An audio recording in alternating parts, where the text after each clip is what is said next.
There we are. All right. Hello, everybody. Good morning. Welcome. This time our speaker is me.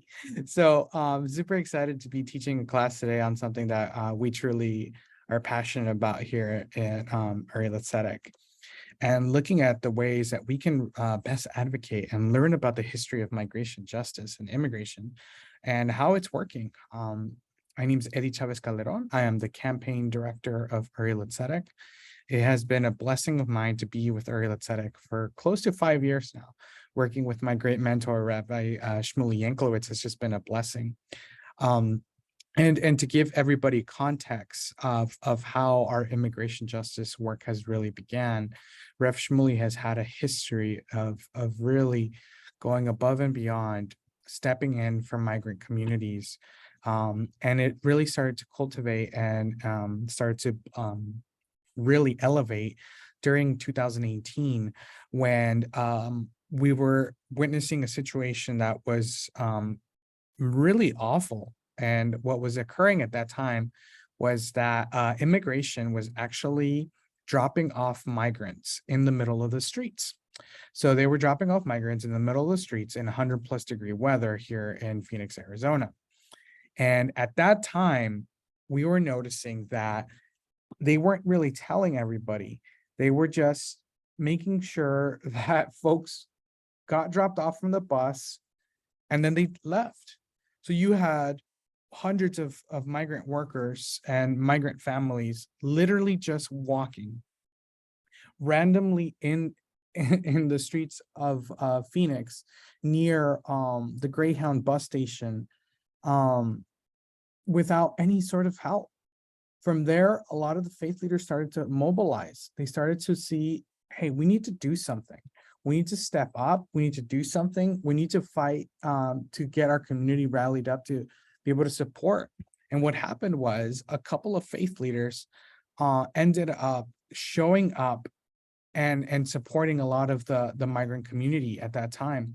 We were on the streets, literally bringing in water, Gatorade, essential to the community, like medical aid.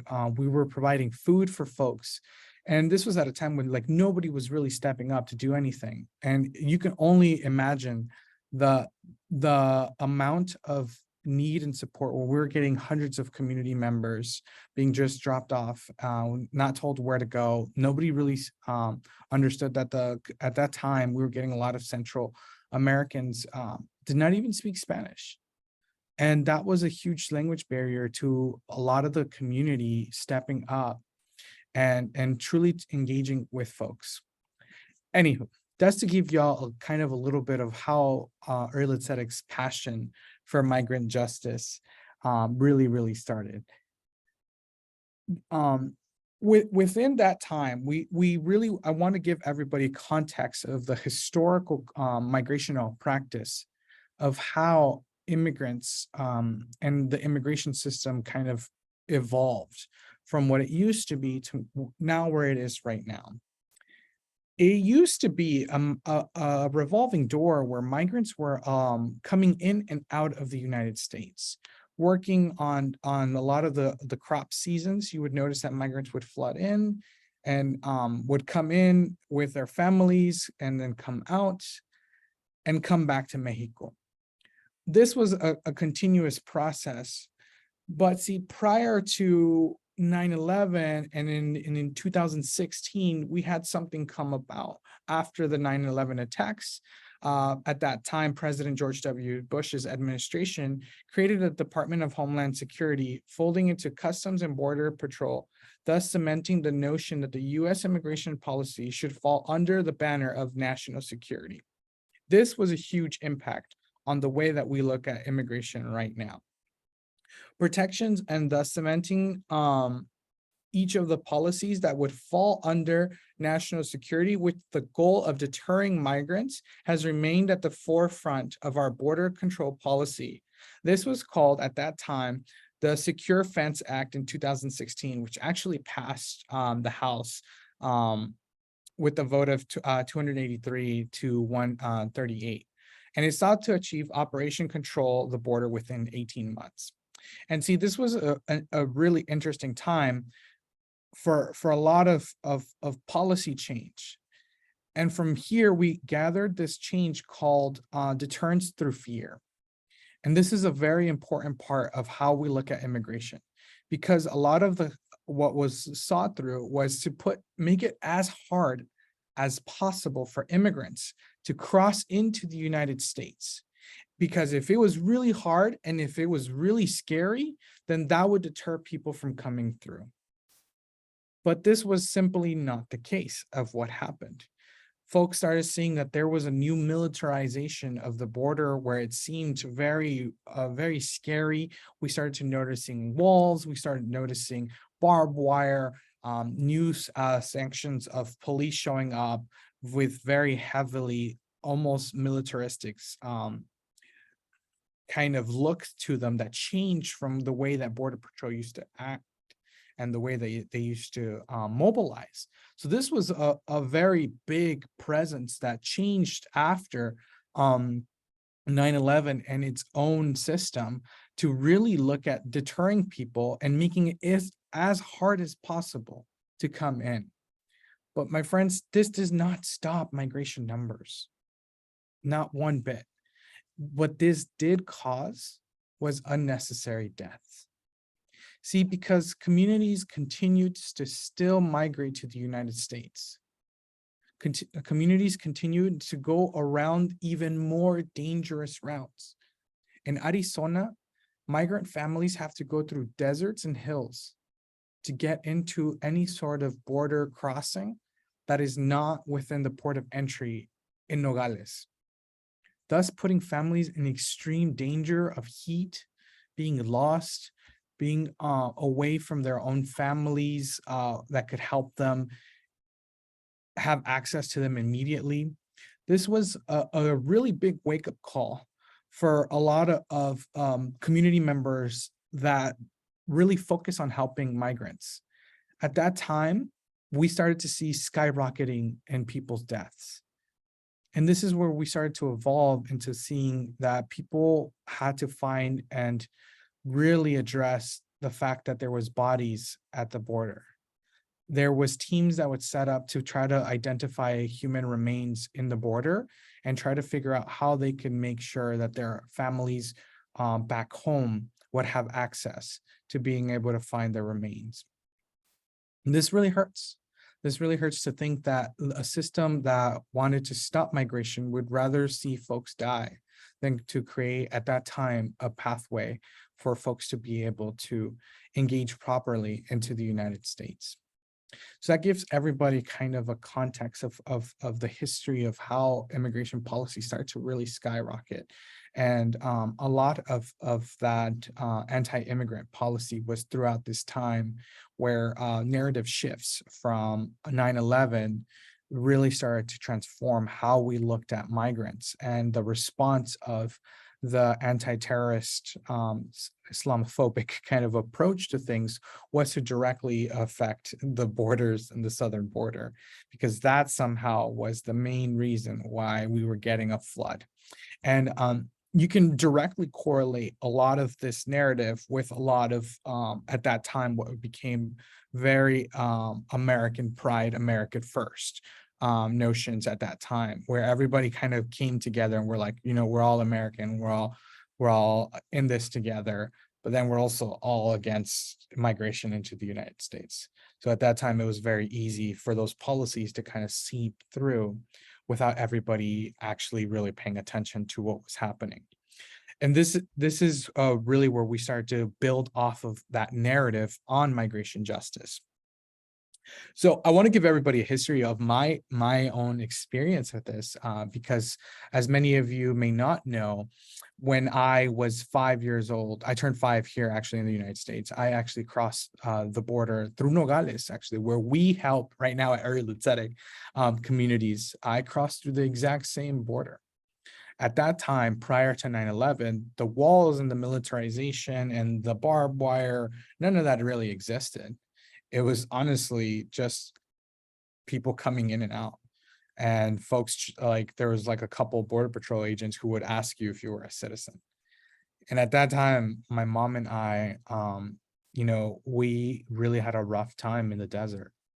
And when we talk about those life or death practices of having to survive in the most brutal way, my mom and I had to go through that. I remember throughout the entire journey, um, my mom had a 4-year-old on her back, and things started to really get shaky when my mother started to notice that we were running out of water and food. And see, like, you can have essentials and you can be okay, but as soon as you start running out of water, that's when things start to get really crazy. Throughout my journey, I never really saw my mom get emotional and never noticed that she would really change in the way that she would react. She actually told me I was a very good 4-year-old for such an intense journey of not making noise or fussing and stuff. We were actually apprehended by Border Patrol at a point where my mom really, really feared for our lives. And inside of a Border Patrol vehicle, my mom asked for help. She asked for water for me. And that's simply the only English she really knew at that point. She just asked for water for her toddler. And this was the very first time where I witnessed like unprovoked, like raw cruelty when a Border Patrol agent threw a pack of saltine crackers on my mom. That was the first time I ever really saw my mom like weep, to the fact that at her lowest, when she really needed somebody, this is where she was met with. This is the reaction of Border Patrol. My mom really, really was affected by that. Till this day, I think she has a very distinct feeling of law enforcement based off of that one interaction of what she experienced.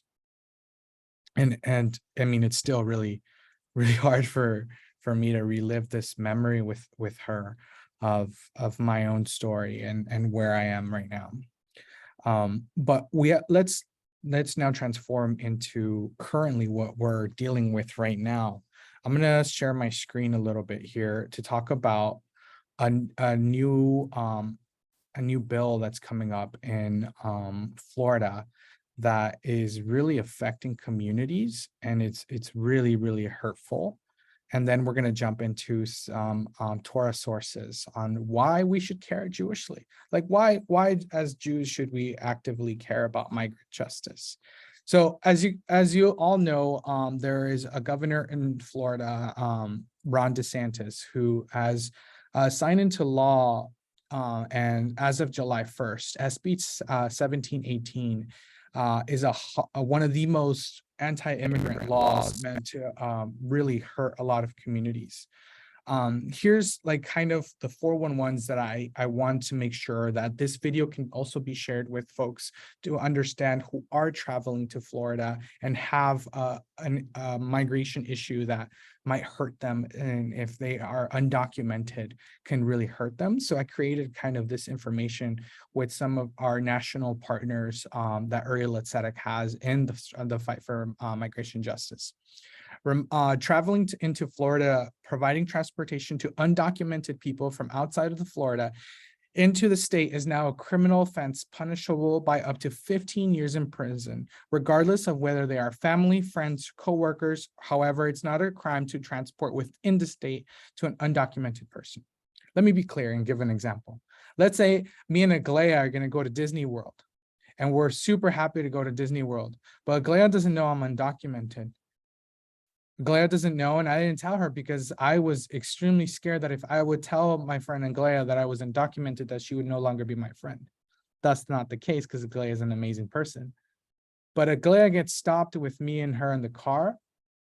Aglaya can get arrested and can get charged with up to 15 years in prison. That's the reality right now. And that's just one part. Driver's license. We all understand how important a driver's license is to our livelihood. A driver's license now means that out-of-state driver's license for undocumented people are no longer valid in Florida. and those who drive with them can be fined and potentially detained. If you're an undocumented person traveling to Florida with a license from another state, I made sure to highlight our friends from United We Dream. You can text notifica to that number right there, and it would give them a 411 on what to do. As well as with businesses and E-Verify. Businesses with more than 25 employees are required to use E-Verify, a flawed system that determines work eligibility based on immigration status. This has already hurt businesses in Florida, as we saw a mass exodus of migrant workers leaving Florida. Recently, we saw a video of Florida legislators freaking out in a private meeting with different farm workers and farm owners saying, whoa, we don't know what's happening. What's going on here? Our workers are leaving.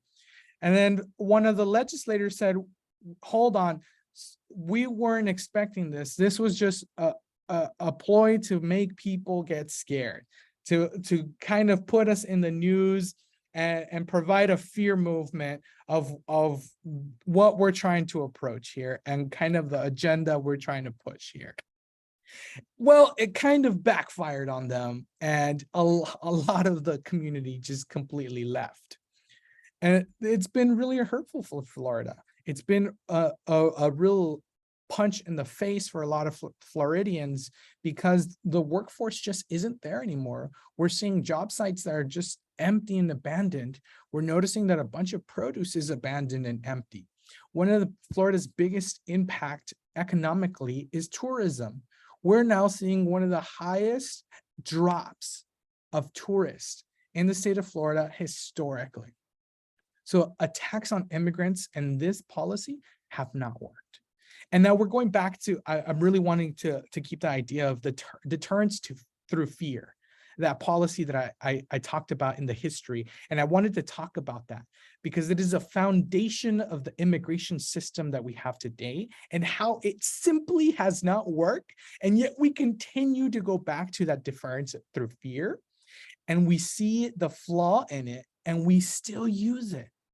And I think to myself that the definition of insanity is to do the exact same thing over and over and over and expect different results.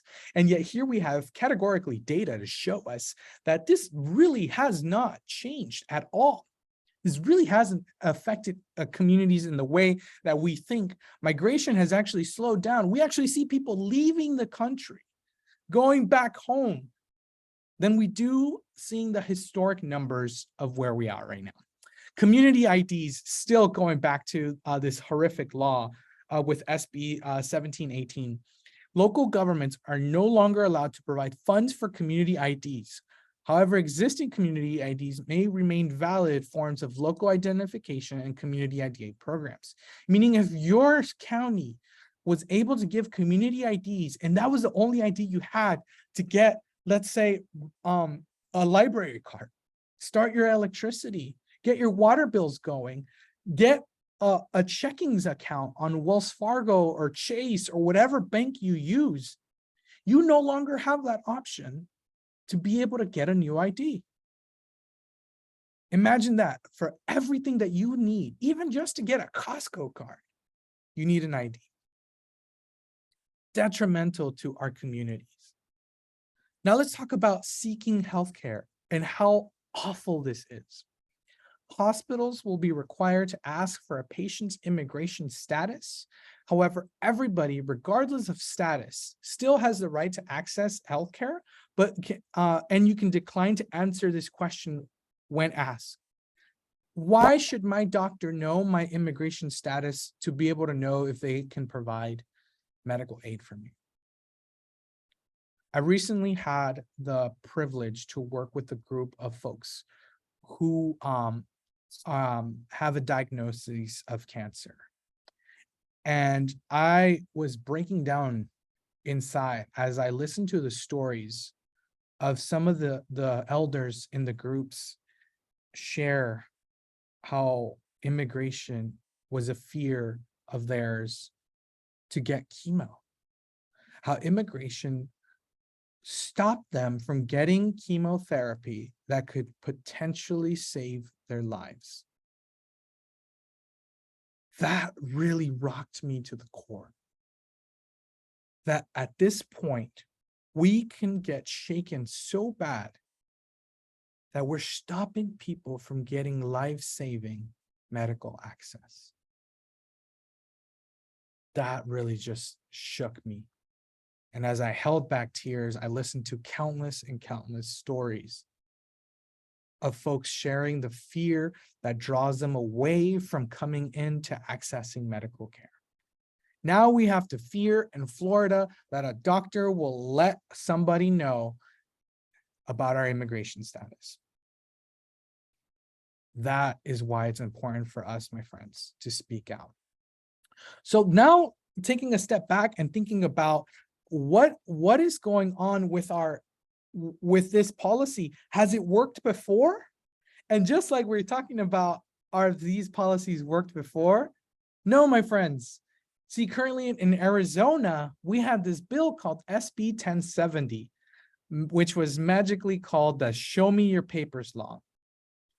And in this law, we noticed that it did not work economically for Arizona, and it did not support the way that we were thriving in our economy here.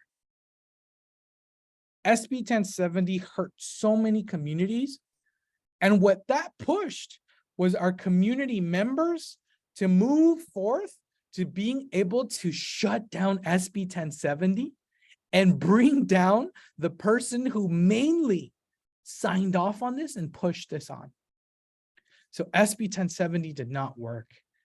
And going back to that policy, my friends, I want this to really be grounded for everybody to understand that deterrence through fear does not work. Deterrence through fear does not work. Because it didn't work with SB 1070. And we're already seeing the numbers and the effect of what the disastrous economical ploy is happening right now in Florida. We're already seeing the disasters of where we are. So now, my friends, we're thinking, okay, Eddie, we've got these like policies. We understand that deterrence through fear does not work, but why should we care as Jews? Like, why Jewishly should we have a grounding in really caring about migrant justice? Why does Uri Litzeda care about migrant justice? They're an Orthodox organization. Why are they out there fighting for migrant rights? My friends, because I truly think that migrant justice is a Torah, is in our Torah, and it's part of Jewish ethics to really stand up for the most vulnerable. And I've had the pleasure and honor of supporting hundreds of people and learning with my great mentor, Reb Shmuley, and seeing how vital and how much of a Jewish issue migration justice is. So here's some amazing sources that we can bring up and talk about when we're talking about migration justice. And here Nachmanides talks about being loving to your neighbor. He says, the reason behind being loving to your neighbor as of one like yourself is in fact an exaggeration.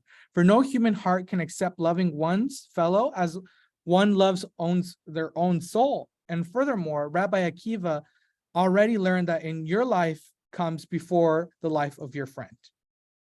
So what are we talking about here? Moving forward, it means that this is a mitzvah to love one's friend throughout all the good things that he loves oneself.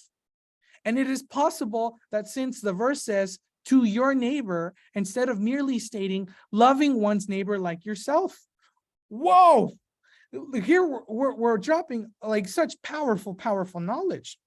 The verse is comparing this love to the commandment of loving the sojourner in Leviticus 19:34, where it says that you should be loving to himself as yourself. And I want to pause here and really highlight this part here of love. It isn't saying tolerate one's neighbor, tolerating one's friend. We're moving to something completely different. We're moving to something called love. which is really interesting that it's this exact language that doesn't say we must just tolerate or see somebody from afar and be like, no, love. And how do you advocate to people that you love, my friends? It's way different. Way different. See, because I love my family and my friends, and I'll go to war for them. But for some stranger on the street that I don't love, am I going to advocate the same way?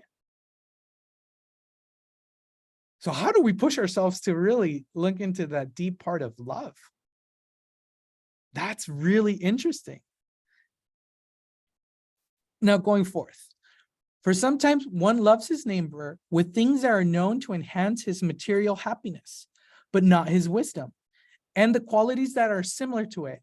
If, however, he loves him and wishes him well with everything he desires, and that his beloved friends should be blessed with happiness, property, honor, knowledge, and wisdom, while not comparing himself to his friends, by wishing in his heart that he himself should be more than his friends and that all is good. For there should not be this kind of petty jealousy, as the verse commands, like one does for oneself. And thus he should not make limits of this love. Thus it says, it says of Jonathan regarding David, he loved him as he loved his soul. How? In Samuel 20:17. How? Because he had removed the attributes of jealousy from his heart, and thus following a verse of promise. And you will rule over Israel. So this is so interesting, my friends. We are literally digging deep in here on how we look at other folks. We're looking at like, well, do I love other people as I love myself? Am I feeling jealousy for other folks? And how can I eliminate that jealousy? And I'm interested to hear what y'all are feeling from these texts right here. Because I think it's really important that we really deeply think about these things when we're addressing how do we advocate for strangers? Why should we care about immigrant justice? Well, see, we're told here that we're supposed to love as we love ourselves and let go of our petty desires and really think about how do we honor our friends? How do we think other than just for ourselves? And take away jealousy. Often in the anti-immigrant narrative, we hear, well, what about us? What about the Americans here and now? What about the folks who are experiencing poverty in the streets? What are we going to do for those folks? What about our own community that's struggling? What are we doing for the own community? And when I hear this, I think to myself, a common thing that is said in Mexico. The sun shines for everybody. And thus, I think that justice, equity, and livelihood should be just like the rays of the sun and should warm every single one of us. Let's move on, my friends. Going here to the Rambam. And here we talk about the halakha that talks about each man is commanded to love each and every one of Israel as himself. That states, love your neighbor as yourself. Therefore, one should speak the praise of others and show concern for their money, just as he is concerned with his own money and seeks his own honor. Friends, this is a very important part for our peace. Living in a capitalistic system, that money is a huge product of what we look at and where we are. And we see that money is a foundation of if it's economically sustaining and economically booming, then maybe we should give that policy a chance. We know that migrants, and specifically talking about DACA recipients, DACA is Deferred Action for Childhood Arrivals, which gives permits to children who were brought in without their will by their parents, meaning that they had no real cognitive fault of being brought here as children. We're talking about these folks have paid hundreds and hundreds of dollars into taxes, into our economy. DACA recipients have started businesses that have been providing so much into our economy. This starts to show our booming. Now, my friends, if we start to really think about this, how are we looking at taking care of other people by making sure that they are also thriving. And now we have a common narrative that says, well, folks are leeching off the system. Folks here come leeching off the system. That is a common thing to say. Well, my friends, for big federal supports, immigrants cannot have access to that. They cannot have access to that. So they're paying in taxes to a system that they cannot fully benefit from. There are some minor things that still are covered, but for major things, undocumented migrants do not have access to them. Moving on, whoever gains honor through the degradation of a colleague does not have a share in the world to come. That is so powerful to me. That is so powerful to me when we're looking at advocacy and thinking about the stranger. Are we wishing well for folks? Are we wishing for people to thrive, or are we hoping people do not thrive in our system and that they go back? Are we setting people up to fail, but not providing an actual pathway for folks to have citizenship? And I want to pause and also acknowledge that our migration system cannot be that one where everything comes in and nobody has an idea of what's happening. I personally don't believe that that will have any sort of positivity. But there has to be a system of compassion that does not degrade and is not dehumanizing when folks are coming through our borders. That's where we really have to be challenged, is how do we do that? In Deuteronomy, it talks about loving a convert who has come to nestle under the wings of Shekhinah is two positive commandments. One for he, who is also included among the neighbors, who are commanded to love, and one because he is a convert, and the Torah states, and you shall love the converts. And this is specifically talking about converts in our community who we should openly love. Openly love. Because their Shema was at Mount Sinai as yours. Their soul was at Mount Sinai as yours. Their neshama. What if we were to look? If we really think B'Tselem Elohim is a product of looking at people as if they were in the image of God, it takes me to look at what's currently happening in Texas, where military leaders are taught to push down migrants who are crossing the river. Are we pushing down and looking at people and thinking to ourselves, that is the image of God, and I'm pushing it down? That really starts to sink in. It really starts to kind of unfold within us and really try to push kind of an idea of what are we doing with people who are seeking refuge here. Moving on.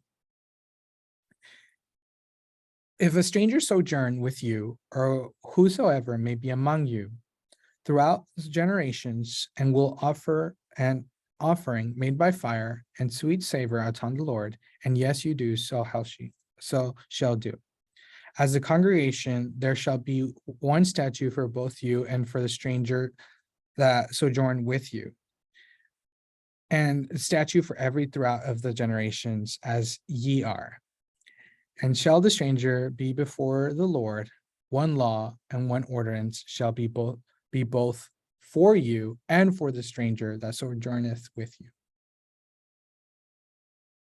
Interesting that here, not only my interpretation of this is that everything is done together, building onto the laws of what we're experiencing but ensuring that folks are brought in together.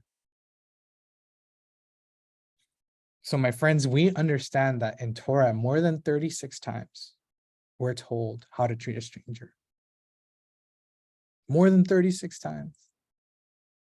And I think to myself, why are we told so many times? Why are we told so many times? And I think about the fact that it's one of the hardest things to do because it involves vulnerability. It involves us being in a space that makes us uncomfortable. It puts us in a space that we don't typically want to be at.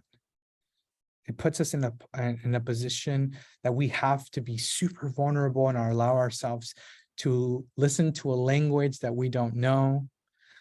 Think of somebody that we have no history of us, that doesn't know our culture, that doesn't know our 9-to-5s, our dailies here in the United States. We're bringing in and opening up our communities to folks we just simply don't know and don't understand. And it's very easy for us to fall back and say, you know what? Maybe I can just be offsetting and literally, and I think I'm not trying to put a pun in here, but literally build walls within our own selves to not allow for folks to truly dive in to connecting. Now that we're talking and we're able to get a little bit of grounding Jewishly of like, why should we even care? What are we doing? Where are we kind of brought into our advocacy and not really just bringing in Tikkun Olam, but going further than that? What can we do now as a community? Where are we in a system that puts us in to be able to act? For one, Uriel Tzedek has really led a national effort of bringing in folks from all across, from coast to coast. We have had people come in and volunteer with us, directly supporting people here who are released from ICE detention centers. It is still ongoing where we're helping hundreds of families every single day. We are providing showers to people. We are providing dignity with clothing, combs, hygiene materials that can really illuminate the lives of people. We've been really active in providing that. But see, the way I see it and the way that we've really worked here with my great mentor, Rabbi Shmuley and I have really looked at what are two ways that we can really exist and make a difference. And we think back to tzedek, tzedek tirdo, justice, justice you shall pursue. And noticing those two justices for us has been a translation of direct services, meaning we're supporting migrant families directly, immediately as they're being released from detention centers. They have a warm meal, a backpack with essential goods, the ability to take a shower, the ability to relax. One of the things that breaks me every single time, and I try not to show it as much because I've been doing this for a long time, but when people ask me if they're free,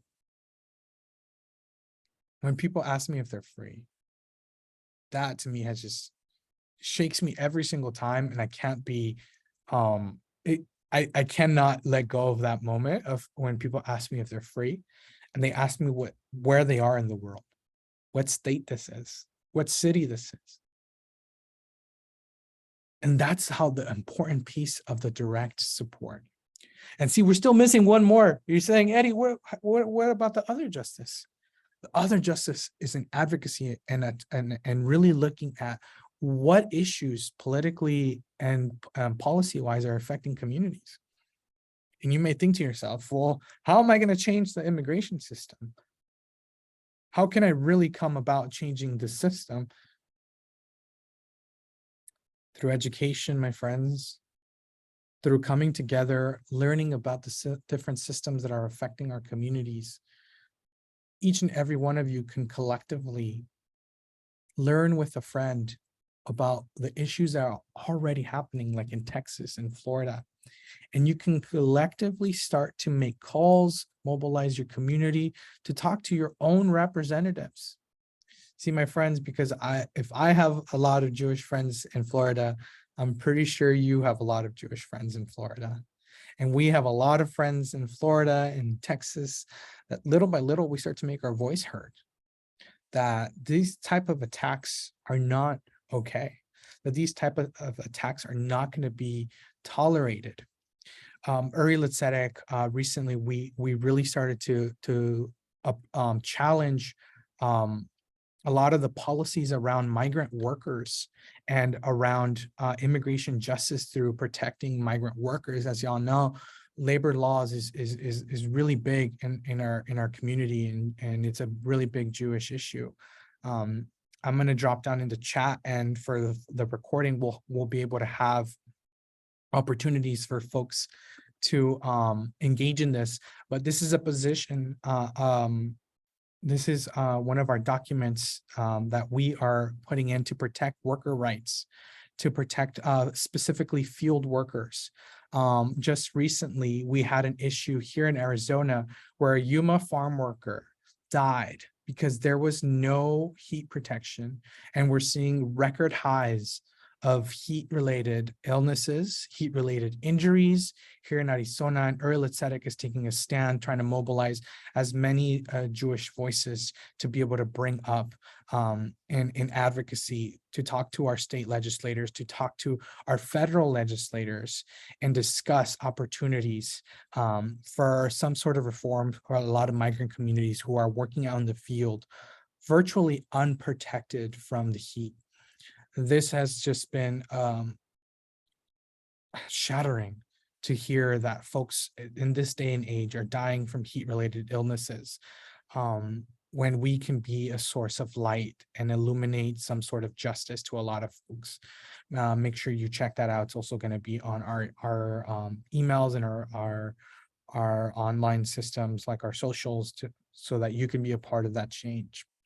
My friends, I want to open it up to a little bit of questions and dialogues around immigration justice as we walk through these systems of understanding a grounding of how the system was in place through different deterrence, through fear, to now where we are today, through really using that exact same tactic of not working. And some of our sources that have taught us that we really have to dig deep and love the neighbor as we love ourselves, and challenge ourselves to let go of some of those uncomfortable feelings that we try to ground ourselves and build walls around ourselves. So if folks are unmuted, you can go ahead and ask some questions. I'm happy to dive into dialogue. I'm also monitoring our Facebook Live for some of the folks who are asking questions. And from Facebook, we're getting a question here that says, can you define what it is to be undocumented? I want to quote the great Elie Wiesel, who said that no human being is illegal. And I want to quote that, and thanks for that question. I want to quote that by really looking at the effect that words have, and the effect that throughout the history of immigration advocacy, immigration justice, immigration in that sense, a lot of words have been used to dehumanize people, to allow a lot of different policies to go into place. Because see, it's very hard for folks to jump on the wave of saying, okay, we're gonna do this, this, and this to a group of people, to a group of families. But if we say hundreds of thousands of illegals, our own brain starts to separate that. And there's no longer that sense of humanity when we're looking at those folks. And I know that there's a lot of folks that say, well, these are technical, lawful, legal terms that we're speaking in here. But I think that we have to even challenge that and approach the narrative and switch that to bring back humanity into us. Because for a long time in history, morality has never really truly equated to legality, especially with our laws here. And I want to reemphasize that morality doesn't necessarily always equate with legality. And this is where I think we have a huge opportunity to change the way we address specific language that we use to address human beings. Thanks for that question. Yes, Aglaia. Oh, I've been unmuted this whole time. Okay, that's weird. So sorry, I'm probably going to say this rather sarcastically. Okay, so, but okay, God forgive me. Okay, that the people the fear tactics that don't work, they're not, I'm not sure that they're for migrants. Mm, I think that they're actually supposed to be for people they want their votes. And mm, so what's the best way to get their votes is to have them like basically see these like, oh yes, we're going to do all this scary stuff to make them scared. And mm. then they vote based on knee-jerk reactions, and then all kinds of like just ridiculous decisions get made and everything though. So one of my biggest frustrations as a teacher is trying to dismantle this. Okay, seriously, do you really honestly think, but it is really frustrating to try to, because they've already had this knee-jerk reaction to it now. And I'll just tell you right now, when it comes to putting me in jail for 15 years, I Ron DeSantis he can see how that conversation goes with him. He can take me. He can see how that conversation goes with me. Okay. I'm just saying. But anyway, though, like the frustration for me though, like the main point is my frustration is dismantling, because the migrants not who they're trying to scale. Mm. They actually though, like saying letting them die and doing these big ridiculous gestures that Greg Abbott did by sending migrants to Kamala Harris's house, for Christmas. That was not for the migrants. That was a show for his own people. So I don't know if you want to address that or. Yeah, definitely. We have a history of seeing folks use a lot of migrants for political advancements and political stunts that truly don't really benefit anybody. And I truly do agree that with the rise of anti-immigrant narrative falling back into the more extremes of the xenophobic right, and I almost dare say also the extremes of the xenophobic left, that far left folks are also using anti-immigrant othering that the same far right folks are using. And I think both sides use that same type of narrative to really ramp up their own bases. So I 100% agree with that. And at the end of the day, who is the most impacted? We notice that it's migrants and undocumented immigrants. And I want to be very clear that immigration issue is one of issues that has been affected by both political sides. When we look at President Obama's time, he deported more people than any other sitting president at his time. More people than any other sitting president. And these were happening when we controlled, when folks can say like there was control of from the Democrat side in both the House and the Senate and the presidency, right? And this was at a time where you can see like a lot of quote unquote progressive policies could come into play. Folks were still getting deported at that time in huge volumes. Family separation was still happening in huge volumes. So both sides have been complicit in really hurting a lot of migrants to use them as a building block to pass some sort of an agenda that really incites a base, but has no actual functional policy in place to be able to support families. And that's where we see a lot of folks on both sides fail, where they're saying, well, we're going to be tough on immigration and tough on crime, but we're not going to address how we're going to support the families here. And on the other side, we're saying, well, we're going to help the families, but we're also going to kind of neglect some of the here and the ends out of actual crime that does happen. And there is no fault in between. And then there's also no policy and pathway for folks to have access to a pathway to citizenship. And I think that's where at the end of the day, everything just falls apart. We were really pushed for a fight for DACA recipients to have a pathway to citizenship back in 2022, I believe.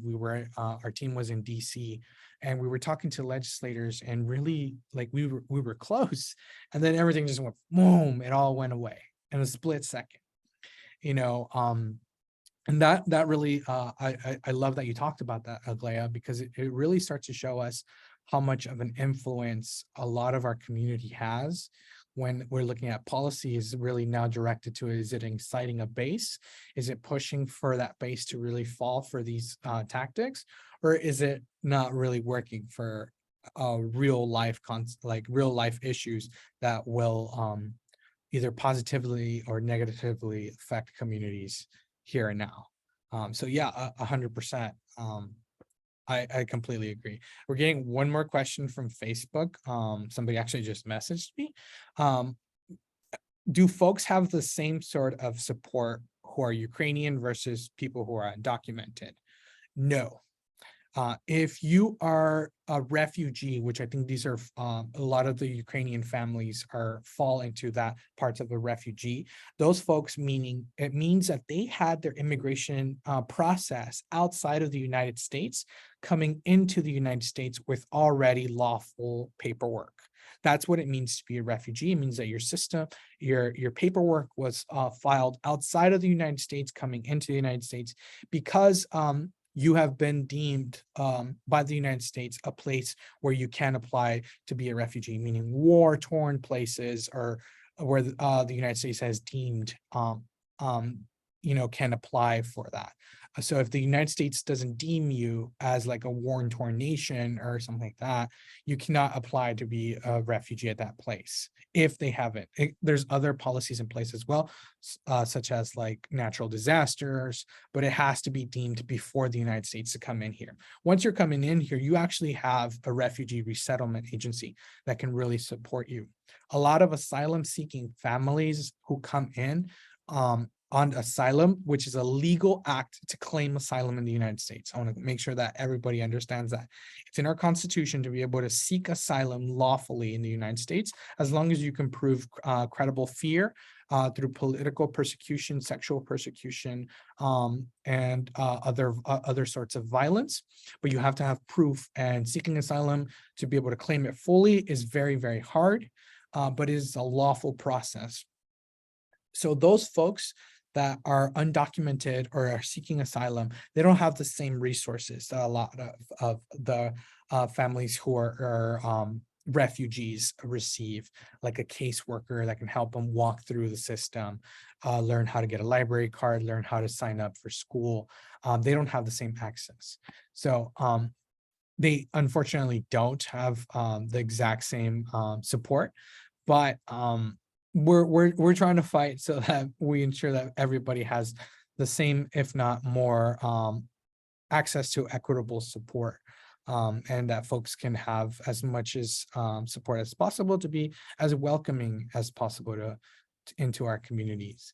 So thank you so much to every single one of you. If there are no questions, I appreciate all of you. And I just want to end by summarizing that our immigration system is flawed intentionally.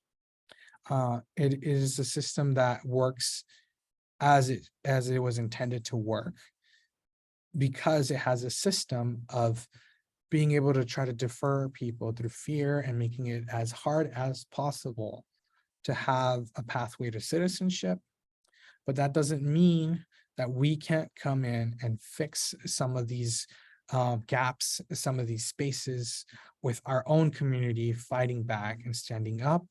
I think that immigration is a Jewish issue. I wholeheartedly think that it should be a frontline issue in the Jewish community to advocate for the stranger, as every year, every single one of us sits down and has 4 cups of wine, and we are reminded of our great migration journey. Thank you so much, all of you, for spending some time with me today. I hope to learn with you more. Please make sure to follow Erlit Tzedek and all of our immigration justice and advocacy work. You are always welcome to come help save lives with us. And please sign our petition that would be linked with the video and the recording below to be a part of that advocacy and that change. Thank you so much, everybody. Take care. Bye.